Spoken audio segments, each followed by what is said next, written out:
journeyed through quite a few games in the horror genre.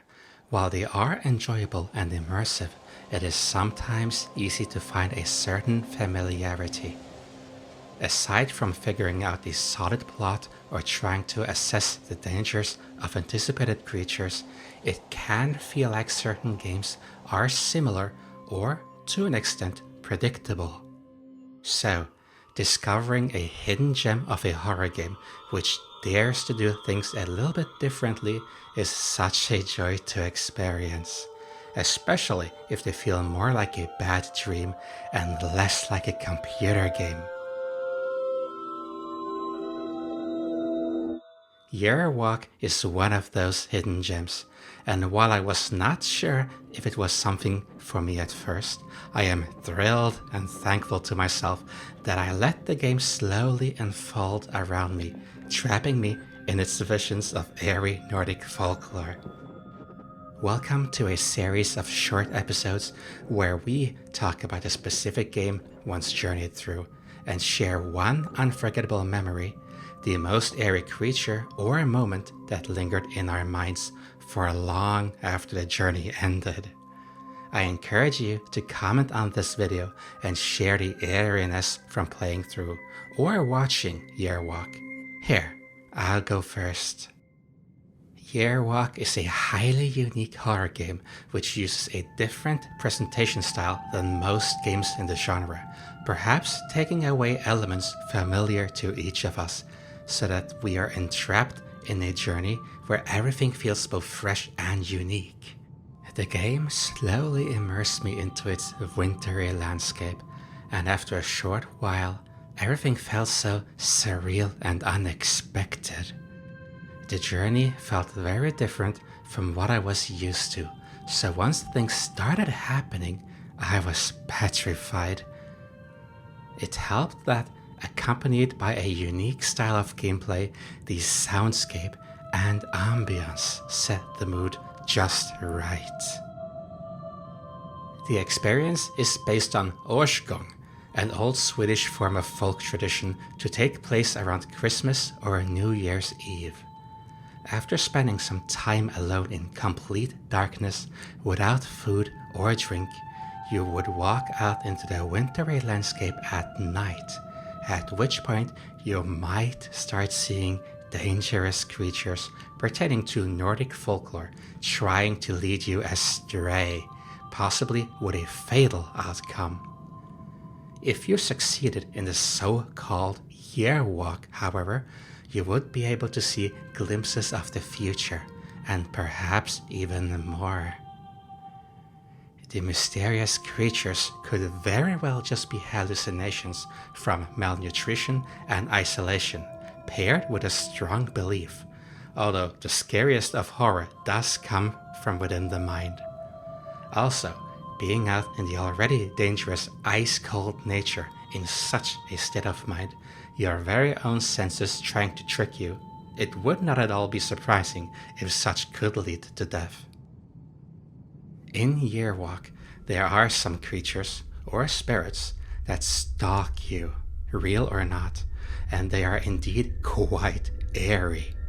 For me, there was one particular spirit that not only sent chills down my spine, it lingered for a long time after the journey completed, and still gives me quite the shivers to this day.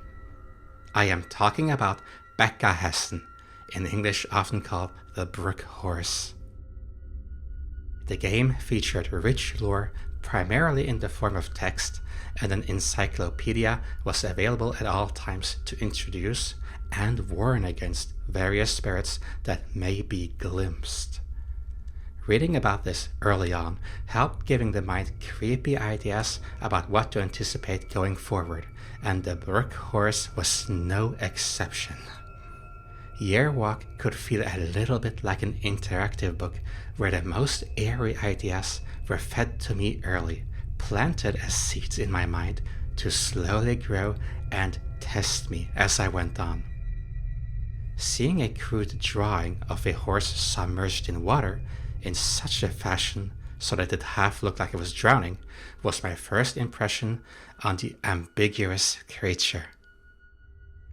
As I encountered this water spirit for the first time for real, it caught me off guard, the way it lay almost fully submerged in the icy cold water, waiting for me to get close enough, like a crocodile patiently awaiting its prey, gazing at me with its large, white, dead eyes. Oh god, oh Jesus, you're so big. Oh god, I've seen it. I have seen it. It had a sort of tingly aura, which I can only describe as disorienting and mysterious, and I was very skeptical of stepping even closer, fearing I might be pulled into the streamy water with it.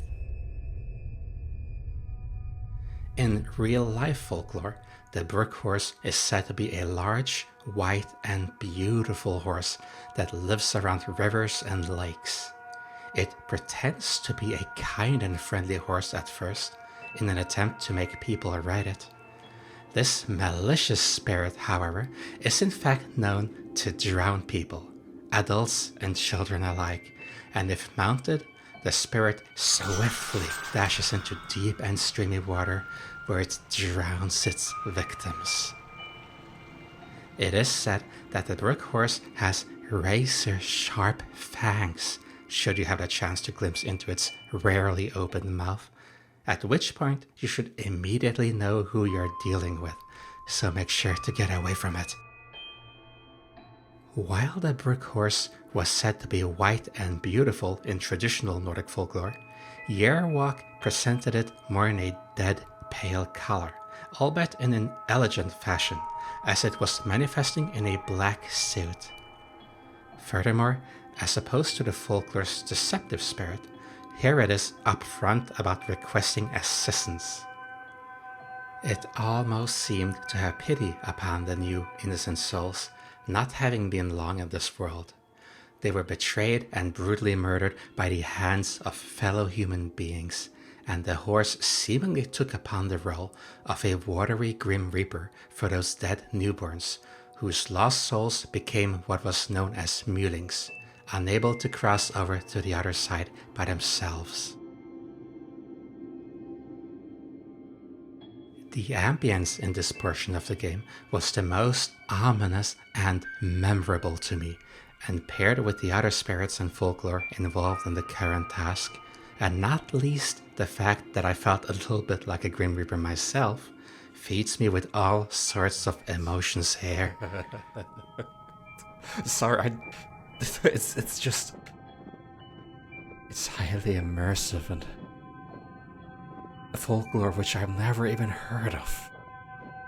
And I'm living it. I'm living through it.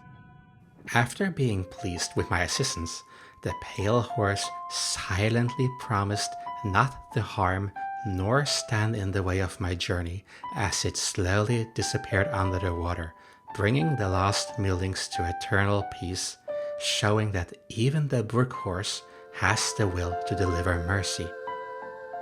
It thus begged the question, however, why exactly would it seek to drown people in the first place? Is it for feeding, or just for sick pleasure? What if the brook horse firmly believes that this world is merely a place of despair and that it views the drowning as an act of mercy? We may never know, but it for sure is creepy. After playing through Yerwak once, you get the chance to start the game again and unlock an intriguing diary, explaining the protagonist's research and creepy events leading up to the act of Yerwaking, something which I had a great time browsing through. And even here, the brook horse is depicted along with the mention of a stalking encounter, similar to an event which was mentioned in its encyclopedia entry.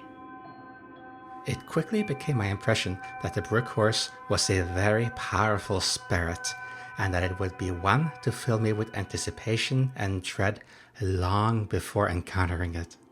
It is also said that drowning could be one of the very worst ways to go.